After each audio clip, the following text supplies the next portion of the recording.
On my second day after I'd finished unpacking, I decided to break the house in with a nice acid trip. I'd brought some with me that I'd recently bought but hadn't had the chance to use yet.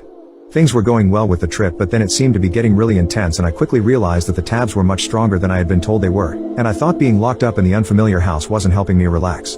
So I figured the best thing to do to relax would be to go for a stroll, because I was starting to get pretty overwhelmed at that point. So I left the house to start my walk, and my next door neighbor happened to be just arriving at the same time. It's a street of tightly packed terraced houses, so next door's door is about 1 meter away from mine. I'd not met anybody on my street yet and didn't realize this was a friendly, tight-knit community where people talk to each other. She said something along the lines of, "Hello, nice to meet you, my name's," her name, "Are you new to the area?" So basically I do this thing sometimes when people try to sell me things on the street, etc., where I pretend I can't speak English.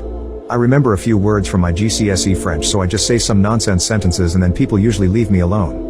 In the state I was in, this conversation seemed like it would be way too intense for me, and French just sort of came to me as my default response to the situation. My exact words were "Je voudrais une boulangerie," one of my favorite lines to use, and I shrugged my shoulders a bit with a weak smile. She pretty much just left me to it after that, and I got on my way. I did my walk and got home about 2 hours later. I was tripping majorly, so the walk ended up taking a lot longer than it needed to.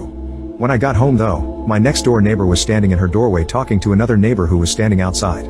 I tried to keep my head down because I couldn't handle any more human interaction, but she waved at me and said bonjour, so I instinctively returned the bonjour and got inside my house as fast as possible. When I got in, I started freaking out straight away because I realized that I'd just become French, and now 2 of the neighbors think I can't speak any English.